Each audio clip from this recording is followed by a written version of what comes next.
Aloha, Hawaii. This is Poka Lainui, and you are listening to Hawaiian Potpourri on radio station KWAI 1080 on your AM dial. The time now is 7:30. If you have just joined our program, the discussion at this point is with regards to post-traumatic stress disorders, PTSD, especially as it regards military personnel having returned and having these traumatic events, reliving these traumatic events. They may come in flashes or different ways of reappearing.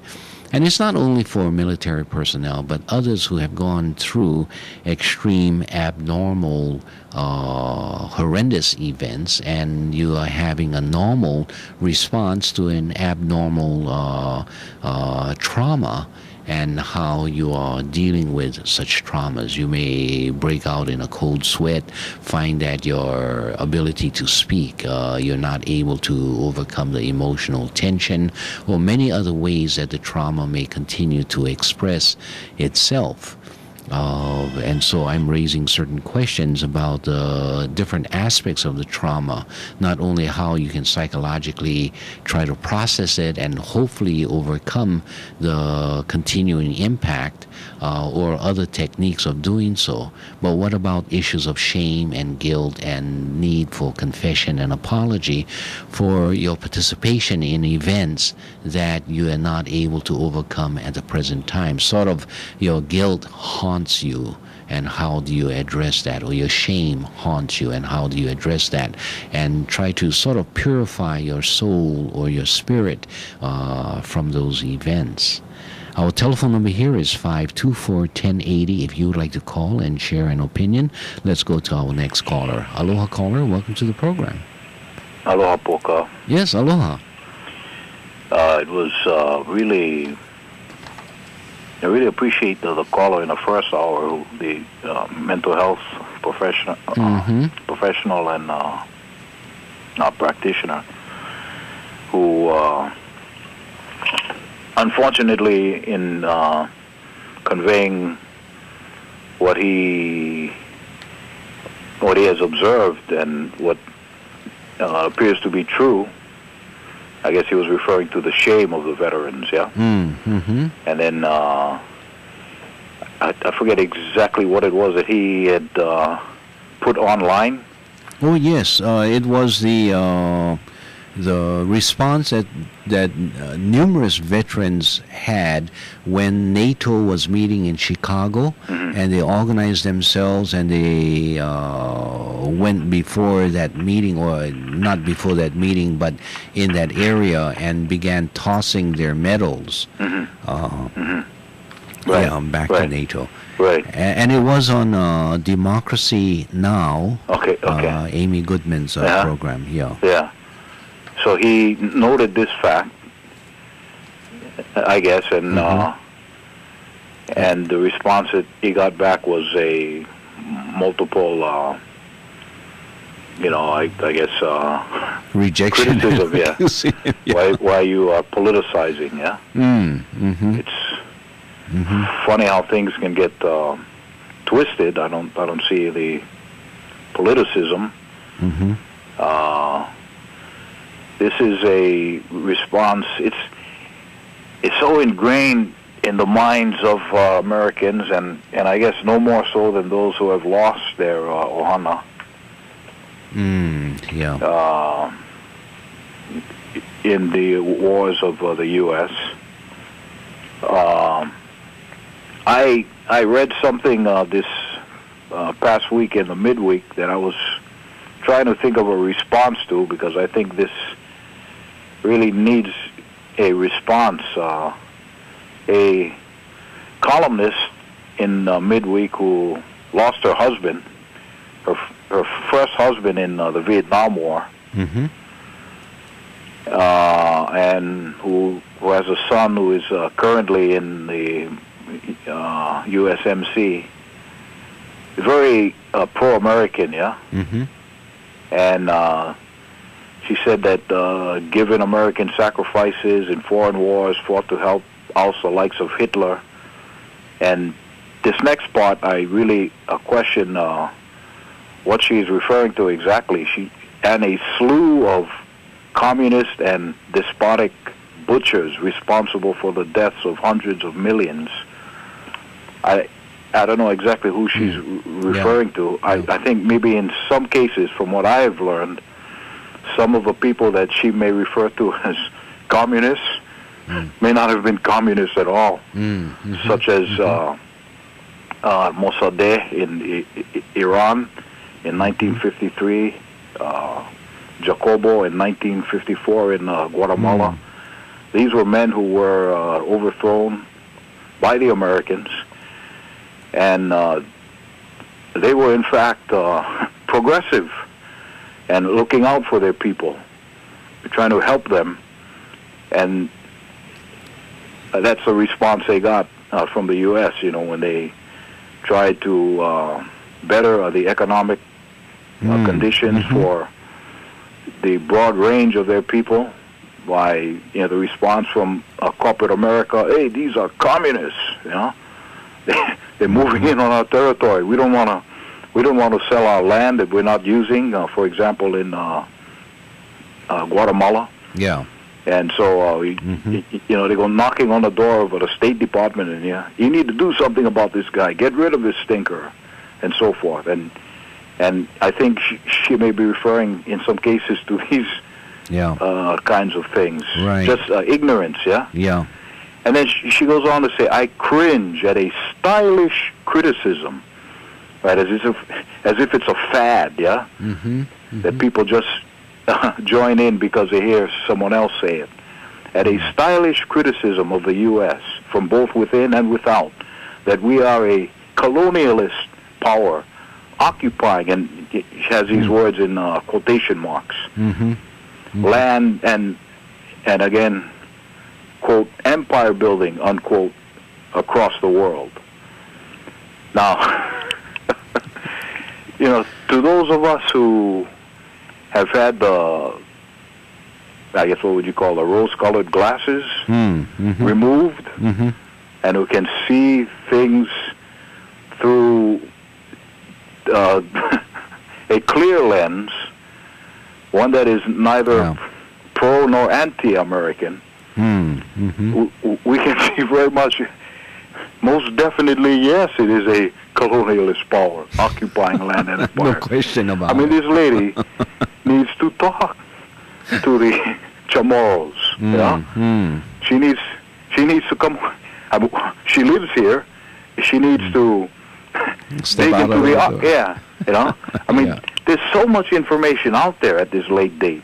But I think undoubtedly this is an individual that chooses either to ignore or is simply, oblivious to what is out there.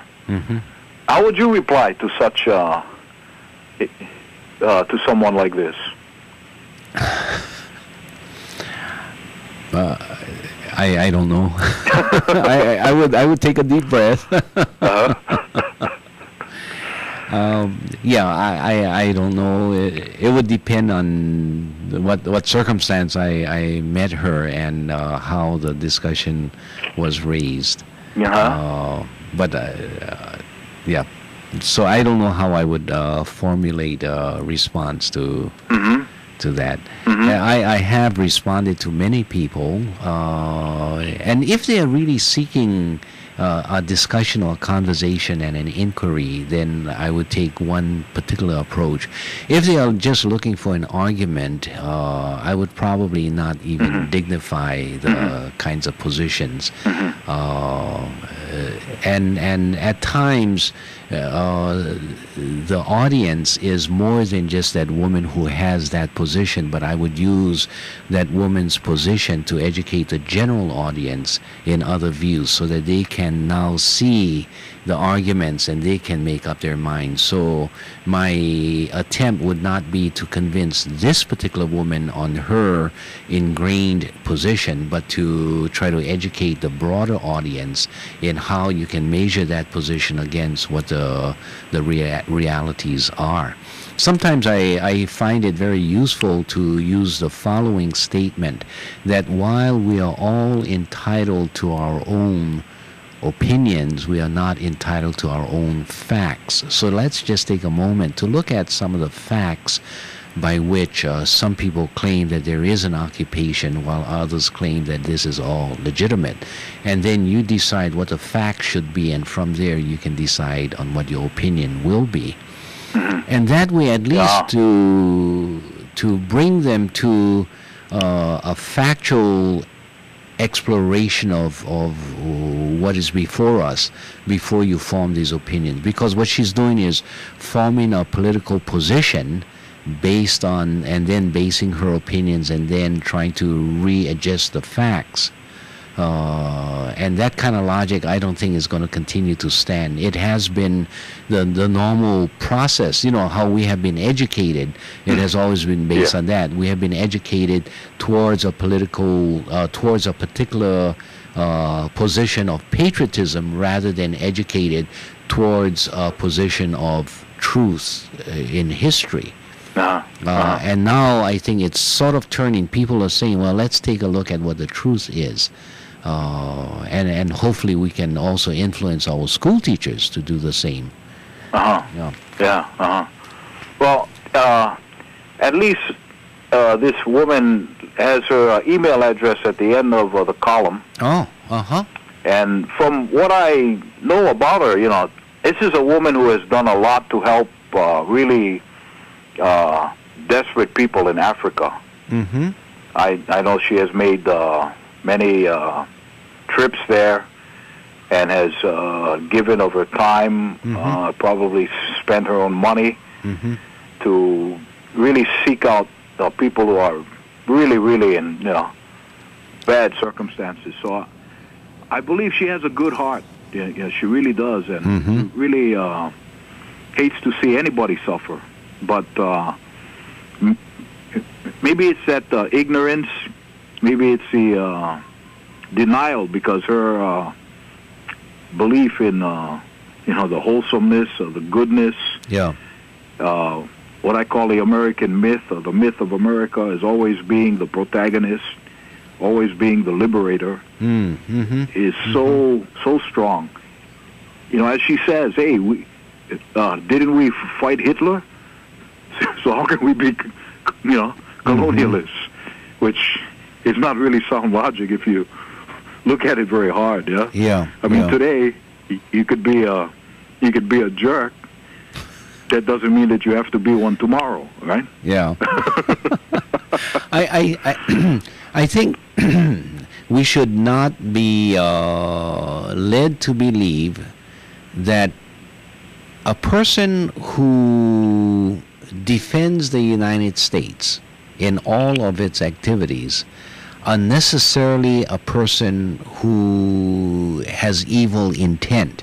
You have many people who are good people, but who still believe that anything, good or bad, my country comes first. And so with such people, we need to relieve them of their misunderstandings and understanding that the U.S. itself can be and has been a very bad country in certain aspects. I think we also need, and it's sort of like the formula my wife oftentimes tells me, that you cannot give a whole bottle of castor oil to a child to purge the child of whatever is inside the old pool. You give them just one spoonful and then you give them a piece of candy. And so you have to keep it in balance. It's the same way in terms of criticism. We recognize that the United States of America has been a great leader in human rights and fundamental freedoms. We cannot deny that.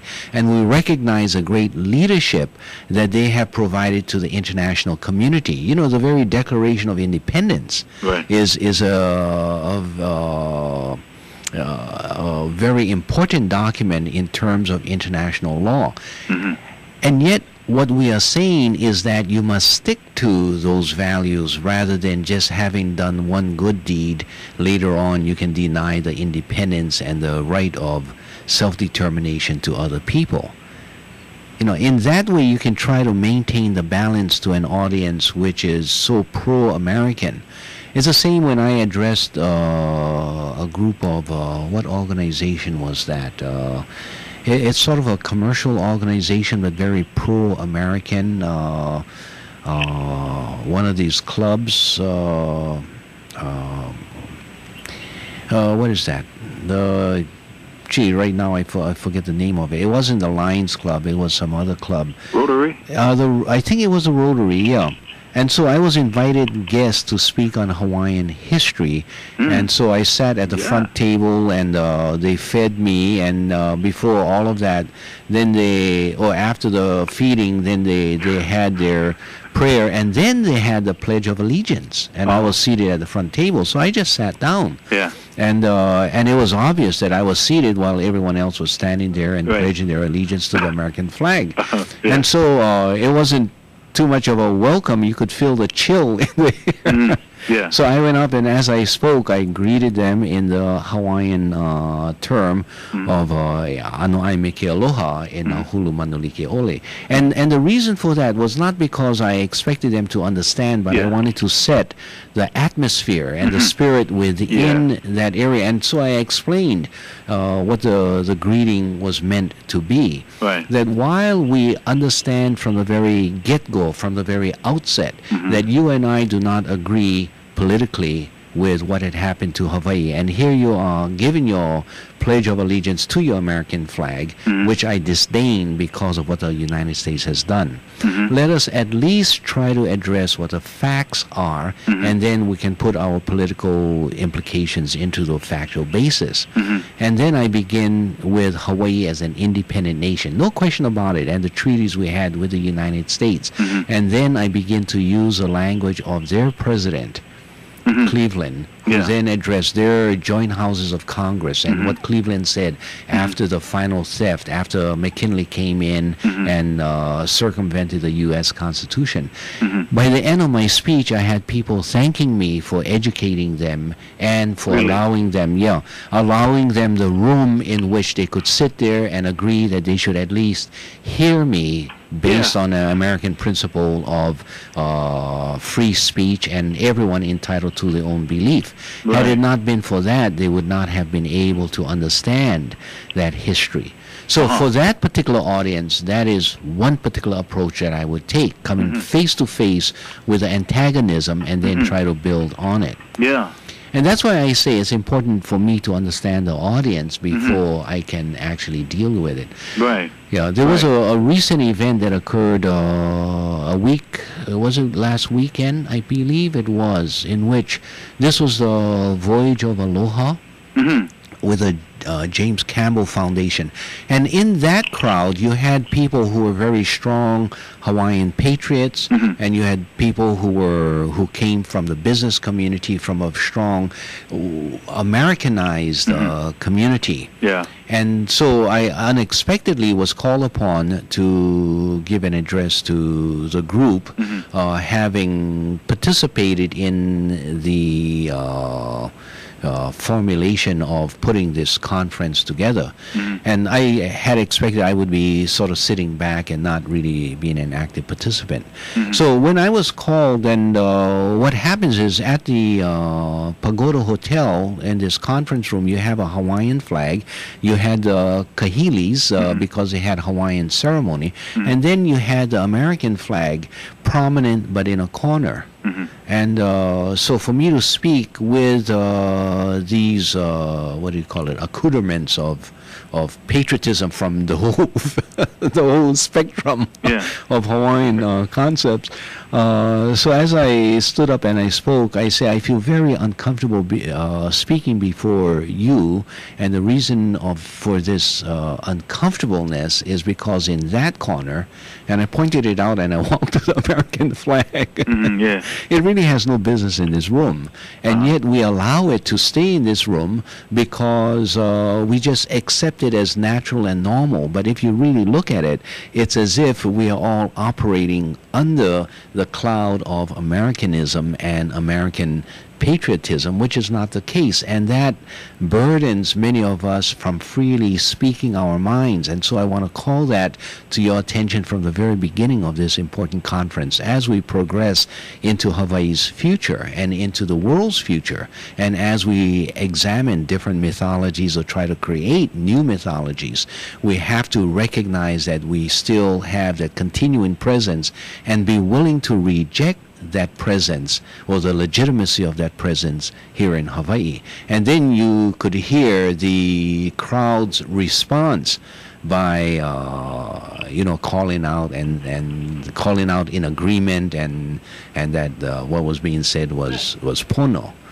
But usually things like that are not brought out publicly, and sometimes I think the public wants that good washing of uncertainty and just getting right down to it and saying how things should be contained, or how the discussion should be contained within.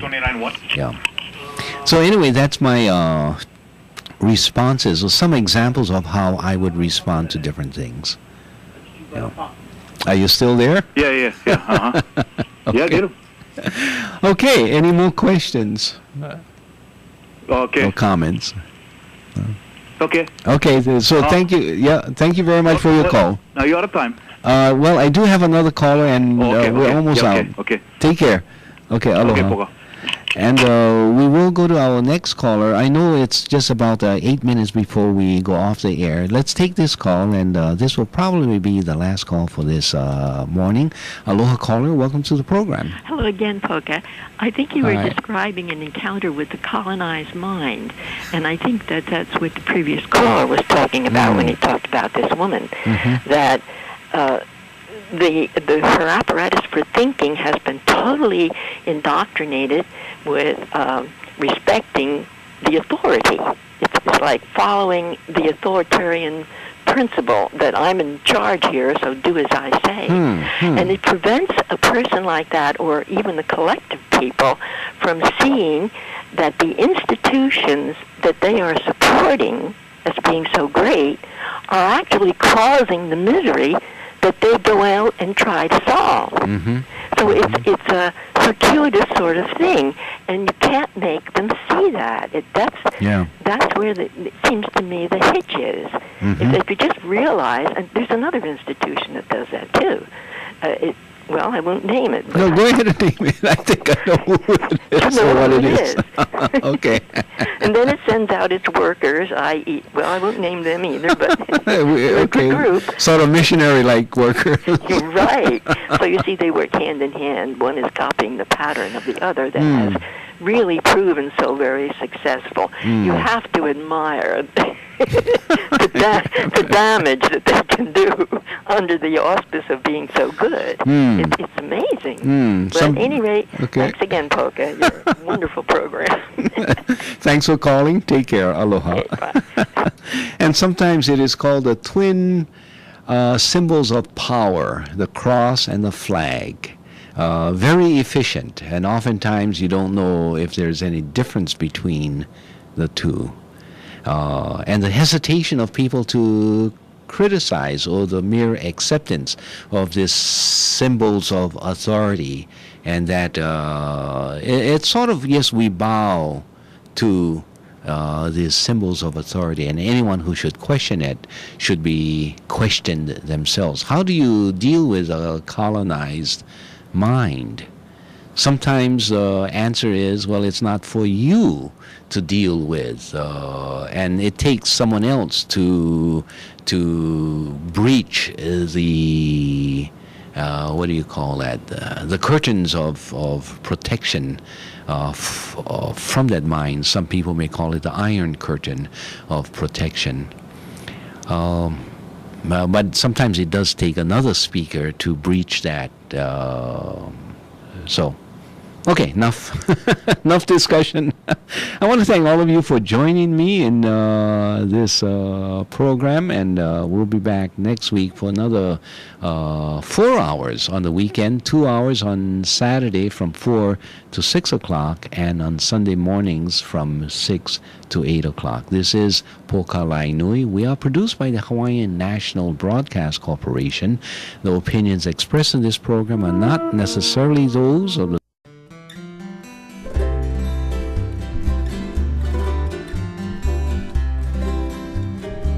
Kaulana nā pua o Hawaii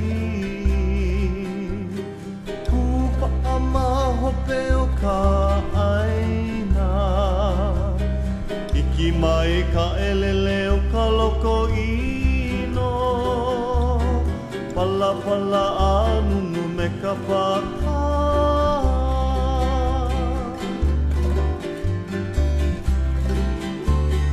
Pane mai Hawaii moku o ke ave Koku ana honoa o Pilani Ka ko'o mai kaua I o mano Pa'aku me ke oni o ka kuhi hewa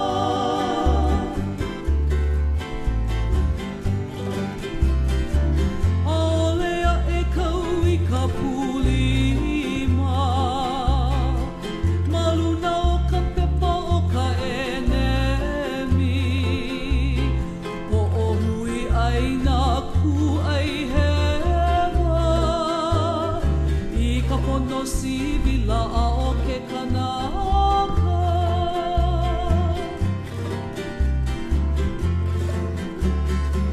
Aole mākoa e mina mina I ka pu'ukala o ke au puni Ua lava mako I ka pohaku I ka ai ka maha o